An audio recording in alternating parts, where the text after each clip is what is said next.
He wore the same gray velvet suit every day. He lived alone in a tiny room without heat or running water.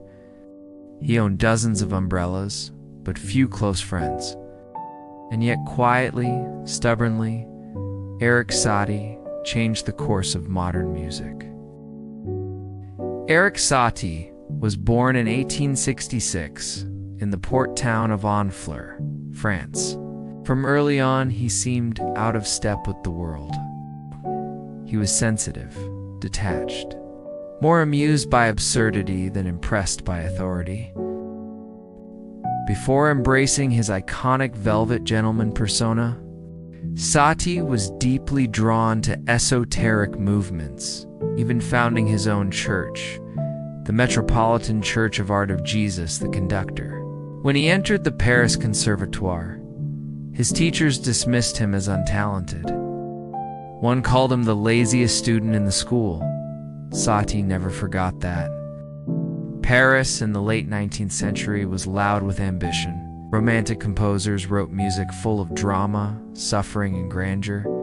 Satie went the other way. He wrote music that whispered, music that smiled quietly, music that refused to impress. In the cafes of Montmartre, among poets, painters, and eccentrics, Satie found his people. He played piano in cabarets, surrounded by smoke, laughter, and late-night philosophy. This was where he composed his most famous works. In 1888, Satie wrote Gymnopédies, slow, spare piano pieces, unlike anything else at the time. No big climaxes, no emotional manipulation, just space, gentleness, stillness. They sounded almost unfinished, and that was the point. Satie once said, "I want to make music that is furniture, music that exists with you, not above you." He imagined it as background sound for dinner parties or art exhibitions. Music specifically designed not to be actively listened to, but to subtly enhance the atmosphere without demanding attention.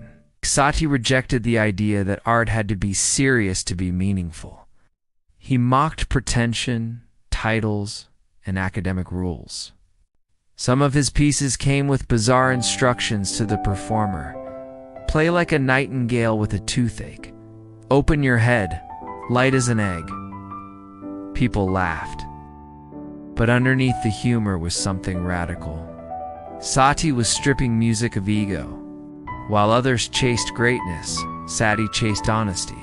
He believed art should not dominate the listener, but leave room for thought. This idea would quietly influence an entire generation. Claude Debussy admired him. Maurice Ravel respected him.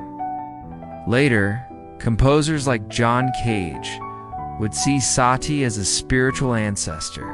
Minimalism, ambient music, experimental sound, all trace a line back to this quiet man in a gray suit. But Satie's inner life was not easy. He fell deeply in love only once, with the artist Suzanne Valadon. After 6 months, she left him. Satie was devastated, never loved again. He returned to his tiny room in Arcueil, a suburb of Paris, where he lived in near isolation for decades. No one was allowed inside. When Satie died in 1925, friends finally entered his room. What they found was astonishing. Stacks of unopened letters, hundreds of umbrellas, dust-covered manuscripts thought to be lost forever.